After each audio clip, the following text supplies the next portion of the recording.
আসসালামু আলাইকুম। আজকে আপনাদের যেটা দেখাচ্ছি এটা হচ্ছে অ্যাপার্টমেন্ট। একটা ব্রিজে সাধারণত অ্যাপার্টমেন্ট থাকে।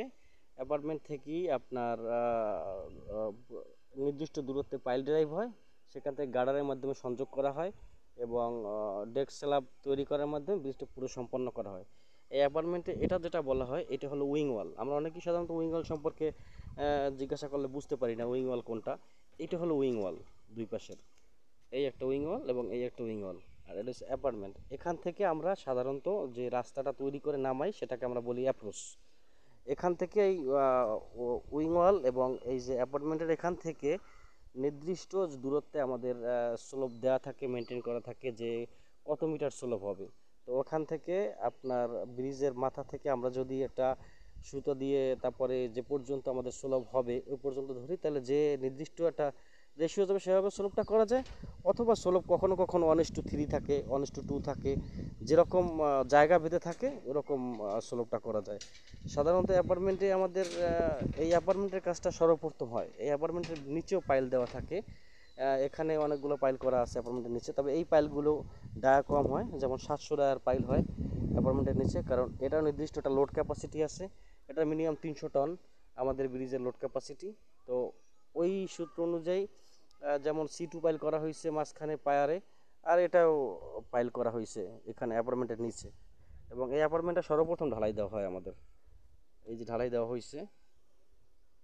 এবং এখান থেকে আপনার আমরা সাধারণত মাটি ফিলিং করে এই অ্যাপ্রোচটা তৈরি করি।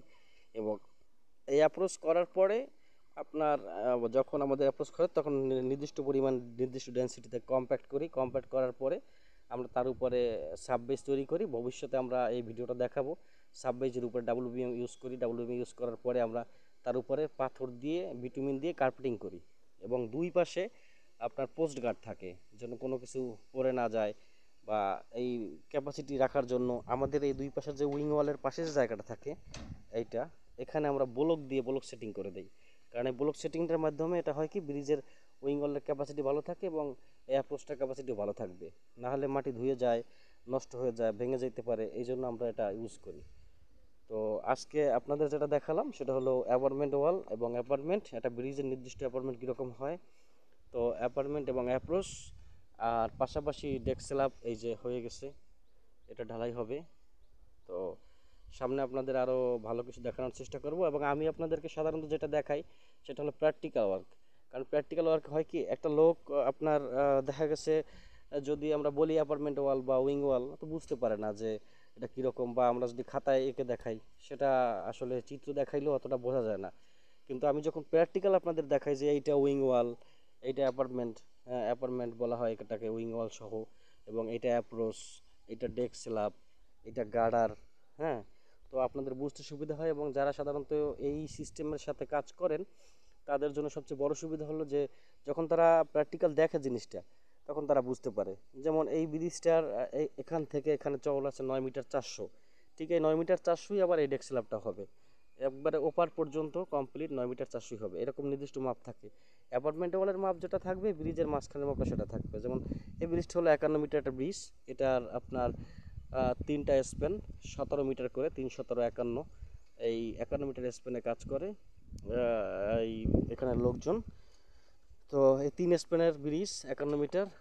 আর পাশাপাশি এই যে অ্যাপ্রোচটা থাকে এই অ্যাপ্রোচটা সাধারণত প্রথম আপনার দেখা গেছে এখান থেকে 12 মিটার থাকবে 7.3, তারপরে লাস্টে যে এন্ডিং পয়েন্ট থাকবে ব্রিজের অ্যাপ্রোচ যেখানে মিলবে রাস্তা, সাধারণত ওটা 5.5 থাকে, 5.5 মিটার।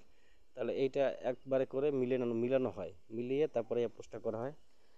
তো যাই হোক, আপনাদেরকে আজকে অ্যাপার্টমেন্ট এবং অ্যাপ্রোচ সম্পর্কে একটু বুঝাইলাম এবং দেখাইলাম। আপনারা চেষ্টা করবেন নিজেরাও দেখার জন্য, এবং আপনি ভিডিওটা সাবস্ক্রাইব করবেন, কারণ হলো গিয়া আমি আপনাদের নিত্য নতুন ভিডিও দেওয়ার চেষ্টা করব।